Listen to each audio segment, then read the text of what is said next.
Merci d'être présent.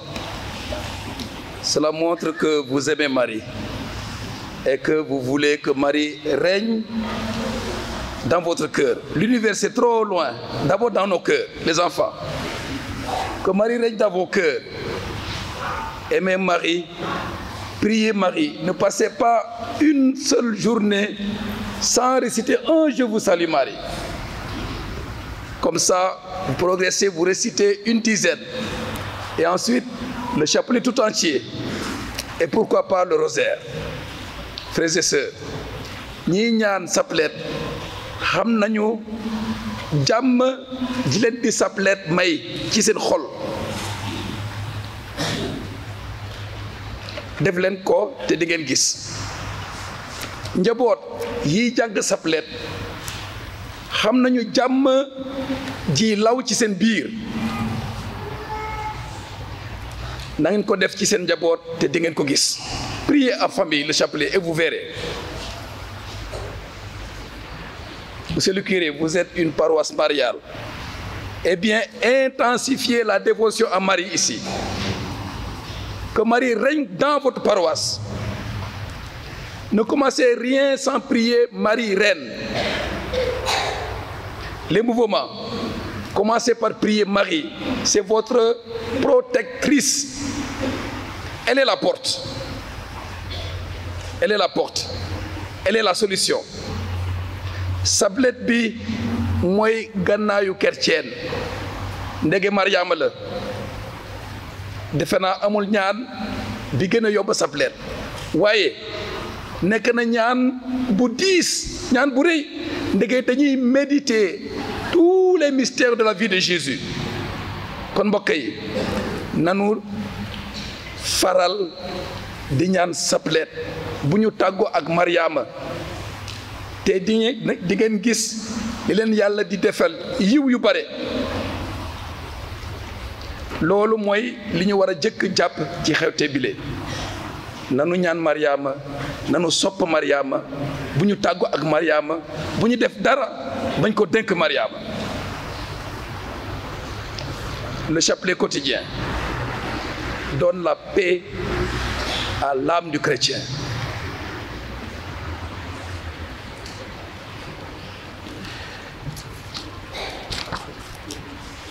Defe naa bu ma taawoon foofu sax waree bi jekk na waaye dinaa ci wax tuuti.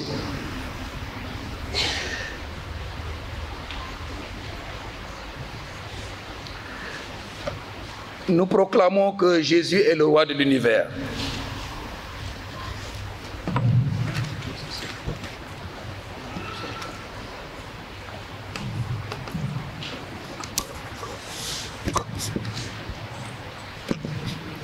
Mais cette fête dont nous nous rappelons avec le couronnement de la Vierge Marie qui fait d'elle la reine de l'univers, évoque la proximité particulière, unique de Marie avec Jésus, le roi de l'univers. C'est vrai, c'est le Christ qui est l'alpha et l'oméga, le commencement et la fin. Mais tout a bien commencé avec Marie, qui a mis au monde notre Seigneur et Sauveur Jésus-Christ. Tout a commencé avec Marie. Et on peut tout à fait dire que tout finit avec Marie lorsque le Seigneur Dieu l'élève et lui donne part à la gloire de son Fils. Tout commence avec Marie et tout finit avec elle. Mbokk yi yàlla dafa tàmbale lépp ak Mariama te jëkkali lépp ak moom ci moom la Krista bi sunu borom juddoo te ci moom Mariama la yàlla mëtalee sunu yaakaar moom lañ doon xumbal ci ascension bi Assomption bi ci moom la yàlla mëtalee sunu yaakaar ba mu ko séddalee ndamu sunu borom Yesu Krista buuru asamaan moom moo doon itam noonu Mariama doon lingeeru asamaan ak suuf Marie reine reine de l'univers, se voit ainsi partager le privilège de la dignité royale de son Fils, Jésus, le roi de l'univers. Marie se voit partager cette dignité royale. S'il en est ainsi, c'est pour deux raisons. Lu tax Mariama doon reine, doon linguère. Deux raisons. La première, c'est en vertu de ce qu'elle est elle-même. Elle est quoi? La mère du Sauveur. Et la deuxième raison, c'est en vertu de ce qu'elle est pour nous. Elle est notre reine, notre mère. Oui, Marie est reine, parce qu'elle est la mère du Fils de Dieu, Jésus notre Seigneur, dont la royauté, nous l'avons entendu dans la première lecture et dans l'Évangile, dont la royauté est établie pour toujours sur toutes choses et même sur la mort, nous rappelle Saint Paul dans la deuxième lecture, puisqu'il est ressuscité. Li mu nangu doon ki Yàlla tànnal boppam mu doon ndeyu musalkat bi moo tax ba Mariama jot ci terangay lingeer, loolu moo jëkk tax li mu nangu doon ndeyu musalkat bi moo tax mu jot ci terangay lingeer. Bi Yàlla yëkkati ci asamaan ak fitam ak yaramam te ñu xàmme ko ci jigéen ji sang mu sell mi ci ngistem ne mandarga gu rëy feeñ na ci asamaan, benn jigéen ju sangoo jant ba metelu biteew tim boppam, weer wi féete ci suufu tànkam yi. Yàlla ci coobareem ak ci kattanam moo eloo defal Mariama li mu defalul benn mbindeef, loolu yëfu Yàlla la. Dafa eloo defal Mariama li mu defalul benn mbindeef. Kon mbokk yi, ku teral Mariama yaa ngi xamee lu rëy li ko Yàlla defal, te su boobaa yaa ngay màggal Yàlla. Ndege moom Mariama du dencel boppam dara, day jàllale lépp, delloo lépp Yàlla, di jëmloo ñépp fa doomam. moo tax nguuru Mariama ak nguuru Krista benn lañu. Frères et sœurs, voici la source de toute la vénération due à Marie. Cette source, c'est le passage de l'évangile de ce jour, l'Annonciation. Tout vient de là. C'est la source de la vénération à Marie. L'annonce de sa maternité divine. Tout vient de là. Je te salue, comblée de grâce, le Seigneur est avec toi. Tu vas concevoir et enfanter un fils. Il sera grand, il sera appelé Fils du Très-Haut. Le Seigneur Dieu lui donnera le trône de David son père. Il régnera pour toujours et son règne n'aura pas de fin. Voilà l'annonce de celui qui naîtra de la Vierge Marie, dont la royauté tient de Dieu lui-même. Comment, frères et sœurs, une telle mère qui porte le roi éternel, comment une telle mère ne mériterait-elle pas tous les honneurs et la dignité royale en particulier, entendue comme le sommet des honneurs auxquels une personne humaine puisse prétendre? En effet, en accordant à Marie le titre de reine, la foi veut exprimer cette grandeur sans pareille. Reine, c'est-à-dire cette grandeur sans pareille de Marie, mais qui résulte du choix de Dieu de faire d'elle la mère de son Fils. Du choix de Dieu de faire d'elle la mère de son Fils, le roi véritable et éternel. Linguère maanaam amul beneen sargal bi gën a yiw nañ ko déggee noonu amul beneen sargal bu gën a yiw amul beneen tur bi gën a kawe bi gën a rëy bi ñu mënee dàkkantal Mariama bi ñu mënee tuddee Mariama ci suuf si. Et Marie de répondre, je suis la servante du Seigneur. Je suis la servante du Seigneur. Servante. Comment se fait-il alors qu'elle puisse être proclamée reine, elle qui n'est qu'une servante?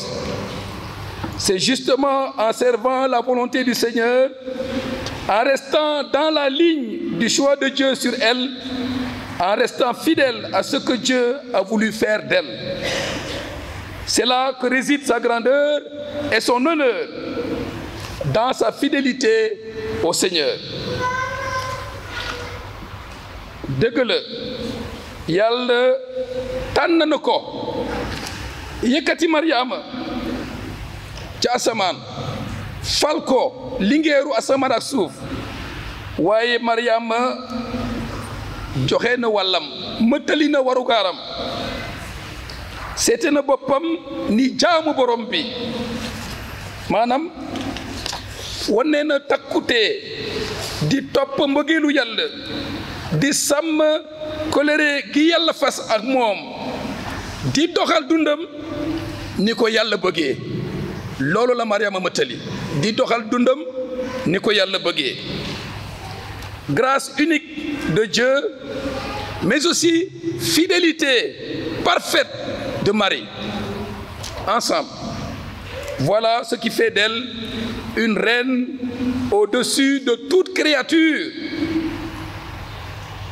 Comme nous le disons dans la litanie tagasu Mariama yi dañuy ne pour malaaka yi reine des anges reine des patriarches les anges ñi jege yàlla waaye Mariama moo leen féete ca kaw reine des anges reine des patriarches reine des prophètes Mariama moo sut yonent ya reine des prophètes reine des apôtres moo sut apôtre ya reine des martyrs, reine de tous les saints, grandeur unique et sans pareil. Marie est reine. Donc, en vertu de ce que Dieu a fait d'elle, en vertu du choix de Dieu, mais aussi, le deuxième aspect, Marie est reine en vertu de ce qu'elle est et fait pour nous. Elle est reine pour nous. Elle est reine en vertu de cela. Ce qu'elle est pour nous et ce qu'elle fait pour nous. Elle est notre mère. bu dee li mu doon ndeyu musalkat bi buur bu mag bi moo tax ba yàlla yelloo Mariama teranga lingeer dafa gën a feeñ ci li ñu Mariama di defal maanaam li mu nuy taxawoo loolu mooy liggéeyu Mariama sunu ndey li mu nuy taxawoo li mu nuy raamul nun gëmkat yi moo di sunu ndey. Si la puissance est une caractéristique de la royauté, le roi doit être puissant. La royauté de Marie, la puissance de Marie réside dans sa force d'intercession. Li yàlla Mariama ñaan yàlla li Mariama ñaan doomam Krista bi duñu ko gàntu mukk. La puissance de son intercession, de sa prière, de sa supplication pour nous ses enfants. Loolu mooy doole Mariama. Buur mbaa lingeer ca dooleem lañ koy xamee kattanam lay wone kattanu Mariama kattanu lingeeram nekkul ci leneen lu dul ci kattanu ñaanam ak saytu ak taxawu i doomam yi loolu mooy kattanu Mariama Marie restera toujours la servante du Seigneur, au service de sa volonté.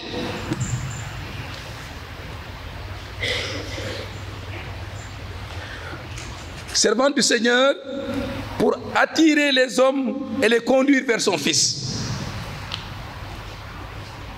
Comme elle l'a montré à Cana. Sa puissance est celle de son intercession. Ils n'ont plus de vin. Christabi daldi matali kimtanam bujitubi. Ils n'ont plus de vin. La puissance de sa protection maternelle. Protection maternelle. Son manteau. La protection maternelle. Fan le jogé, voici ton fils. Faut le jogé. Voici ton fils. La puissance de sa prière pour la conversion des pécheurs que nous sommes. La conversion des pécheurs. Marie prie pour nous les pécheurs. Comme nous le disons, prie pour nous, pauvres pécheurs. Marie prie pour nous, pour la conversion des pécheurs à la foi au Christ. C'est son message de toujours, la conversion. C'est le message de Marie de toujours, dans tous les sanctuaires du monde. Marie appelle à la conversion des pécheurs.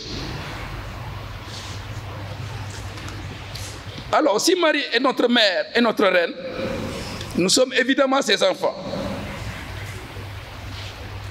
Nous devons l'aimer comme un enfant aime sa mère.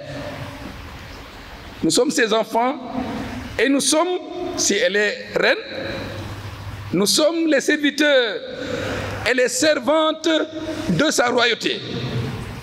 Koutou de Maria ma reine, yaa nga xamee ne yow surgam nga ndax nguuram gën a law. Serviteur et servante de sa royauté qui n'est rien d'autre que celle du Christ. Ben la, puisque Marie conduit les hommes au Christ. Si Marie règne, c'est le Seigneur Jésus qui règne. Kon nak amul contradiction ñu sukk fii ci sakarman bu sell bi ñu jàng sa plaide.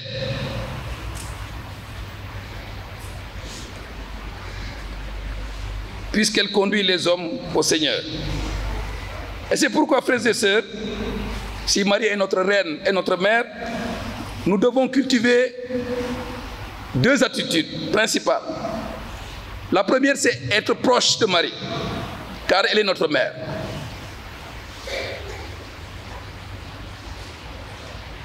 La deuxième, c'est travailler pour Marie, car elle est notre reine. Si elle est notre reine, nous devons travailler pour elle. Si elle est notre mère, nous devons être proches d'elle. Être proche de Marie, c'est aimer la Vierge Marie. Sopp Mariama, wulu ko, ñaan ko, baña taggo mukk ak sa saplet. Bo jaxlé nga ñaan Mariama. Bo nekké ci mbekté nga ñaan Mariama. Bo bëggé sant Yalla nga ñaan Mari jaaré ko ci Mariama. Lolu moy ñaan bi gëna yom. Amna yeneen façon ñaan, waye saplet bi xana ñepp mën nañ ko xana. Être proche de Marie, c'est lui faire confiance, la prier, la prendre chez soi. Et nous le savons très bien.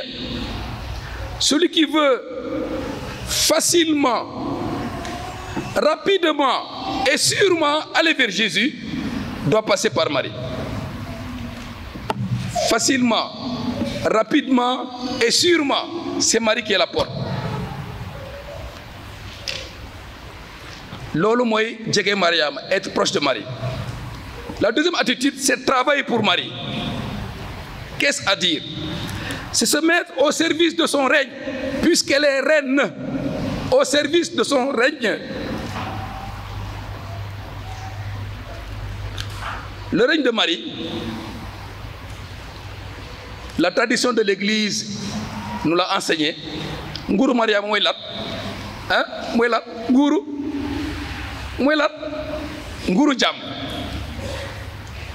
Le règne de Marie, c'est le règne de la paix parce qu'elle est proclamée Regina Pacis, Bourg Djamadji. C'est le règne de la paix.